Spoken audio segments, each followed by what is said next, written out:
What would you do if a stranger called you by a name that's not in any app or public record? How would you react when they insisted they knew you from before, but you'd never seen them in your life? And what if you discovered they knew things about you that only someone very close could know? Things you'd never told anyone? My name is Alex Carter, and I've been driving for Uber in San Francisco for 3 years. I'm 28 years old, moved here from Portland after college, trying to make it as a musician while paying rent with gig work. The driving gives me flexibility to rehearse with my band and take meetings with producers. It's not the dream, but it pays the bills while I chase what might be. San Francisco is a good city for rideshare drivers. High demand, decent fares, lots of tech workers who tip well. I know the streets, the shortcuts, the neighborhoods to avoid late at night. After 3 years and thousands of rides, I've developed instincts about passengers. You learn to read people quickly in this job. On November 3rd, I was working the evening shift, planning to drive until around 11 p.m. before heading to my apartment in the Mission District. It had been a typical Friday. Airport runs, restaurant drop-offs, the usual flow. Around 9:45 p.m., I got a ping for a pickup in the financial district. The passenger name showed as Michael R. The pickup was in front of an office building on Montgomery Street. Standard corporate zone, nothing unusual. I accepted and drove there, pulling up to the curb at exactly 9:52 p.m. A man in his 40s got in the back seat. Dark suit, no tie, carrying a leather briefcase. Professional looking, clean cut, unremarkable. The kind of person you'd see 1,000 times in San Francisco's business district and never remember. "Michael?" I confirmed, as I always do. "That's right," he said, settling into the seat. "Thanks for picking me up, Alex." I froze. I hadn't introduced myself. The app doesn't show drivers' names to passengers until after the ride is confirmed, and even then it only shows first names. But more than that, my Uber account isn't under Alex. It's under Alexander. That's what passengers see when they get in the car. Alexander C. Nobody calls me Alex except people who know me personally. Friends from my band, my ex-girlfriend, my family back in Portland. It's not a name a stranger would use. "How do you know my name?" I asked, trying to keep my voice steady. "We've met before, haven't we?" He smiled slightly, looking at me in the rearview mirror. "You don't remember?" "I'm pretty sure I'd remember. When did we meet?"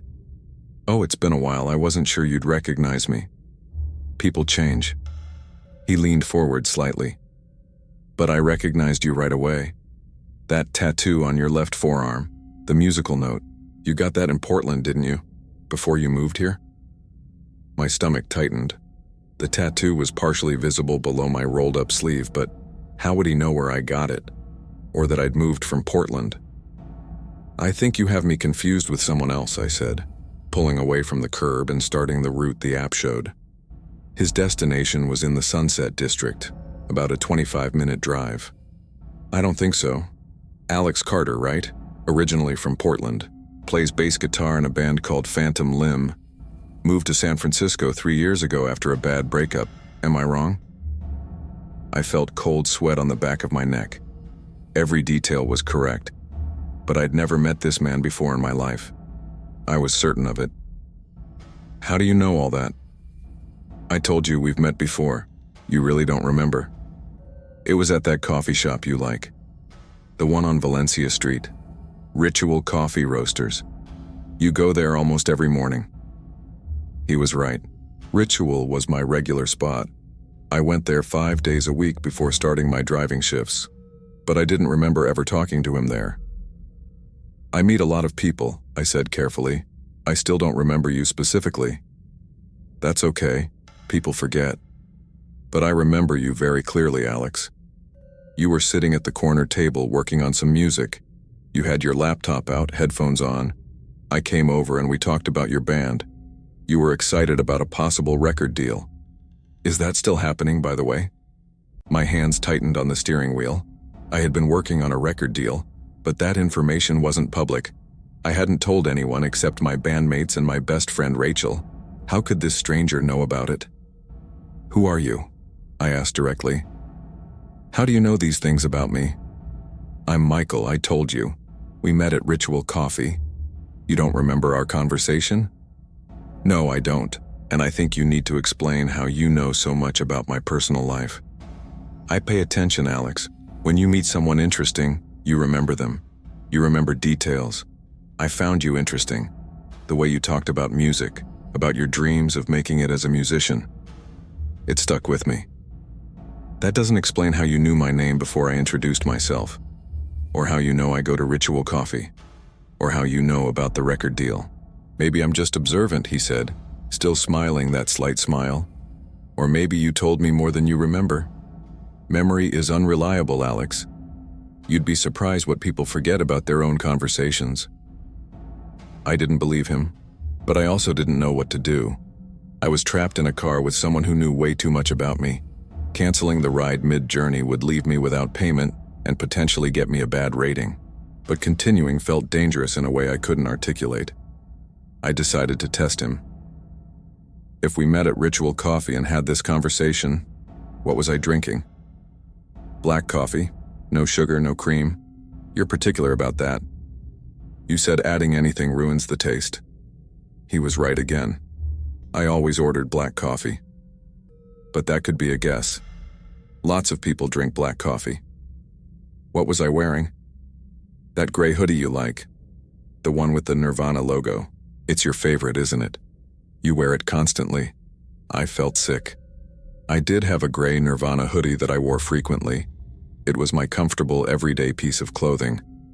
But how would he know that unless he'd been watching me? Are you following me? I asked bluntly. Have you been stalking me? Stalking is such an ugly word. I prefer to think of it as taking an interest. You're a fascinating person, Alex. I wanted to know more about you. That's stalking. That's illegal. Is it? I haven't done anything illegal. I've just been observant, noticed patterns.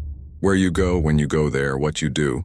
It's all public information, really. You're in public places. Anyone could notice the same things I noticed. How long have you been watching me? A while. A few months, maybe. Time blurs together when you're paying close attention to something. Or someone. I needed to end this ride. I needed to get him out of my car and report this to the police. But we were on Highway 1, heading west toward the Sunset District. No convenient place to pull over safely. And I was afraid of what he might do if I tried to force him out. Why me? I asked. Why are you interested in me specifically? Because you're at an interesting point in your life, Alex. Crossroads. The band could make it or fail. The record deal could happen or fall through. You could stay in San Francisco or go back to Portland. You could reconnect with your ex-girlfriend Sarah or move on completely. So many possibilities. I wanted to see which path you'd choose. Sarah. My ex-girlfriend's name was Sarah. We'd broken up 2 years ago. I hadn't mentioned her to anyone in months. How did he know her name? Have you been accessing my personal information? My social media accounts? Your social media is public, Alex. Facebook, Instagram, Twitter. You post regularly. It's not hard to piece together a life from social media, especially someone like you who shares openly. That was true. I did post about my band, my life, my thoughts. Maybe I'd been too open. Maybe I'd made it too easy for someone to learn about me. But I still didn't understand why.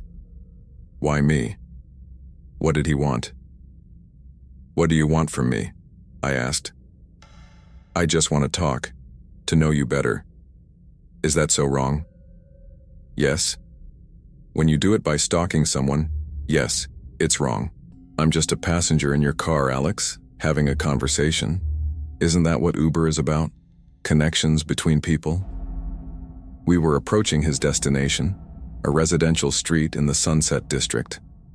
Part of me wanted the ride to end quickly so he'd get out and I'd never see him again. But another part was afraid of what might happen when we arrived. Would he leave peacefully? Or was this going somewhere worse? I pulled up to the address the app showed. A typical San Francisco house, narrow and tall, squeezed between identical houses on a quiet street. We're here, I said. All ready?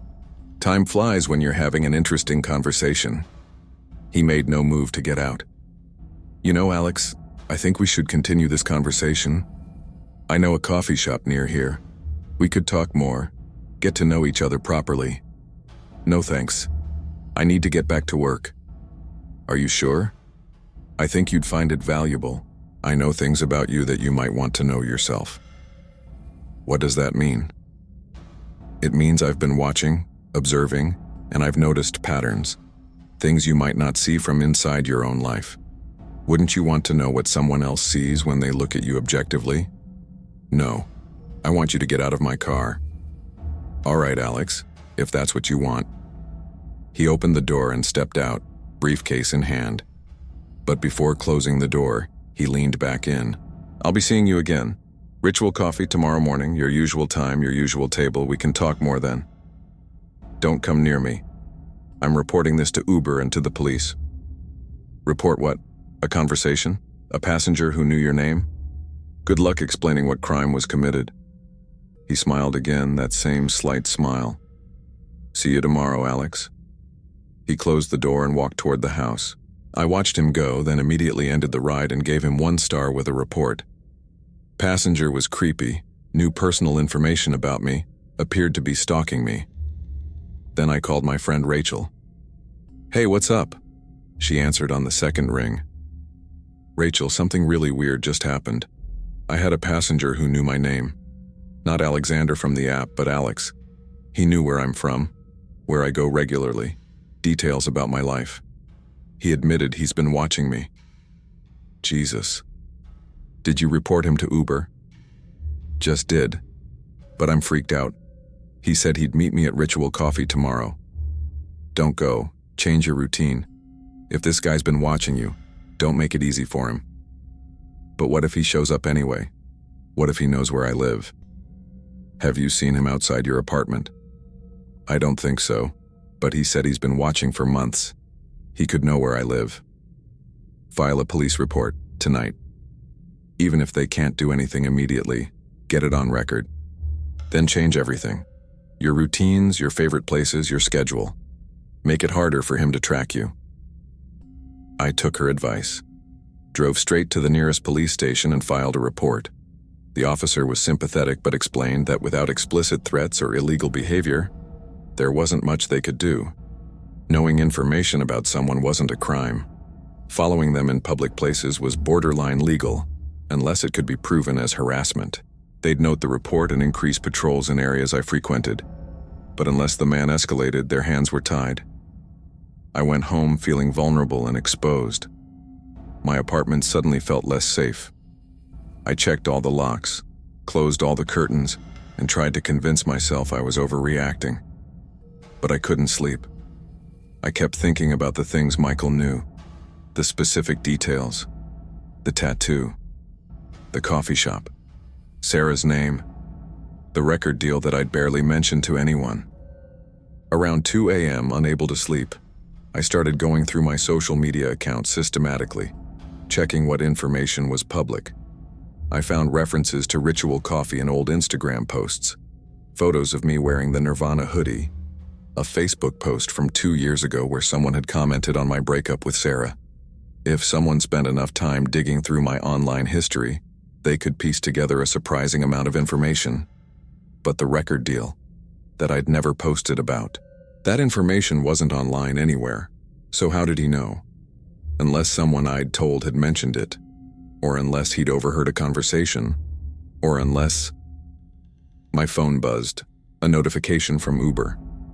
Michael R. had left a review.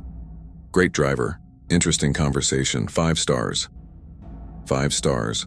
After everything, he'd given me a perfect rating and a positive comment, as if it had been a normal, pleasant ride. I reported the review to Uber, explaining the situation again. They responded with a generic message about taking safety seriously and investigating the matter, but the review stayed up. The next morning, I didn't go to Ritual Coffee. I changed my routine completely, went to a different coffee shop across town, one I'd never been to before. Spent the day driving routes in different neighborhoods, avoiding the Mission District entirely. But everywhere I went, I felt watched. Every passenger who got in my car made me paranoid.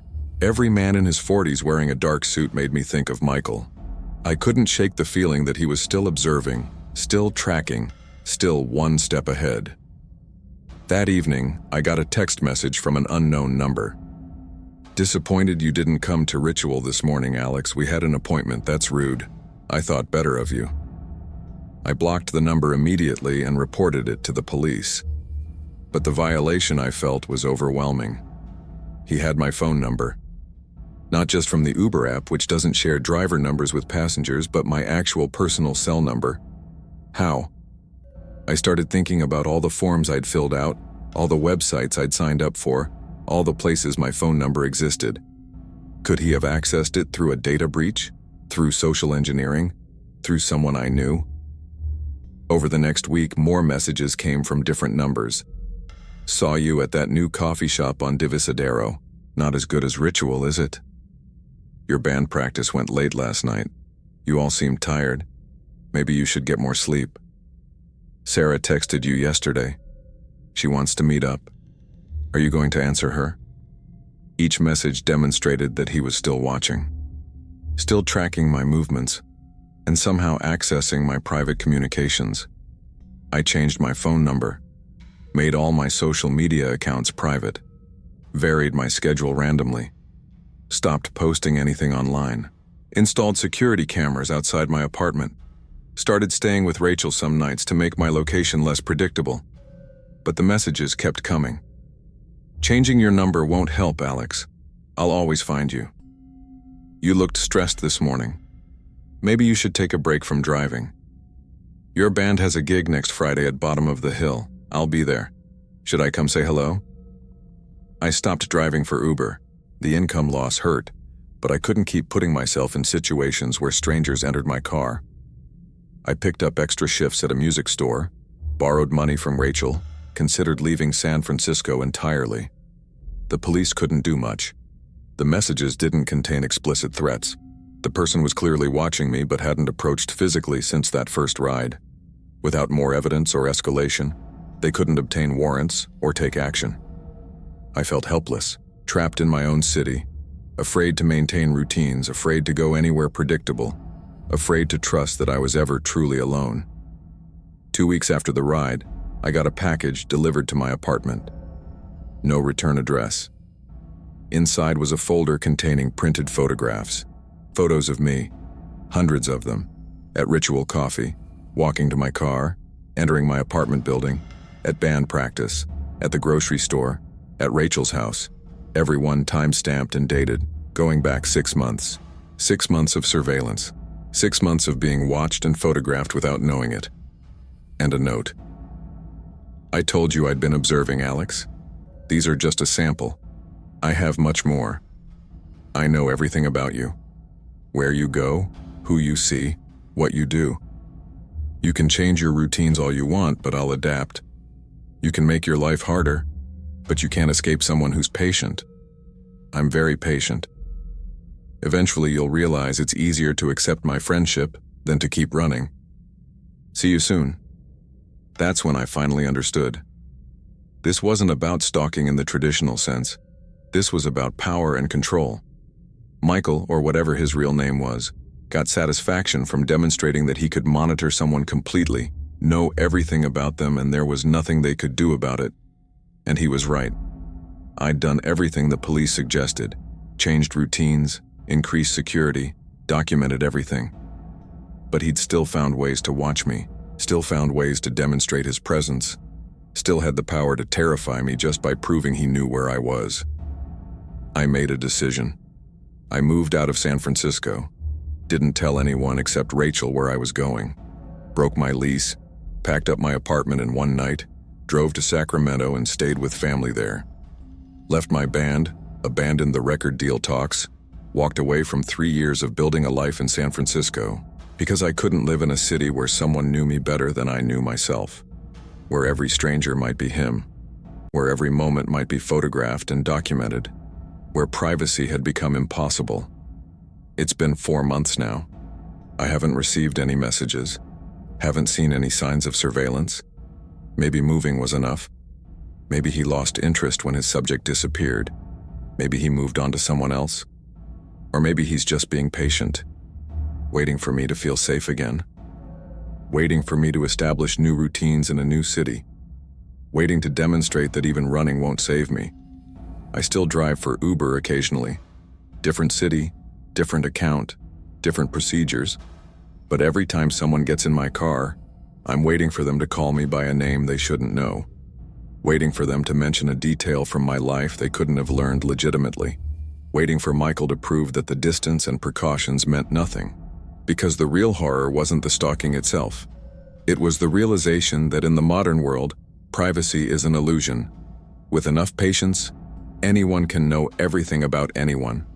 Our digital footprints, our routines, our public behavior. It's all observable, all documentable, all accessible to someone who cares enough to look. And once someone starts looking, really looking, there's no way to make them stop. You can only hope they get bored. Hope they find a new subject. Hope that you weren't as interesting as they thought. But sometimes late at night I wonder, what if I was? What if I'm still the most interesting person Michael has found? What if he's still watching, still waiting, still collecting data about my new life in my new city? What if the only reason I haven't heard from him in 4 months is because he's waiting to accumulate enough information first? Waiting to know me as thoroughly in Sacramento as he did in San Francisco? Waiting for the perfect moment to send another message, make another contact, demonstrate once again that I'm never truly alone? I check my rearview mirror constantly now. Not just while driving, but while walking, while sitting in coffee shops, while going about my daily life. Always looking for someone watching. Always waiting for a stranger to call me Alex. Because I learned something from my ride with Michael.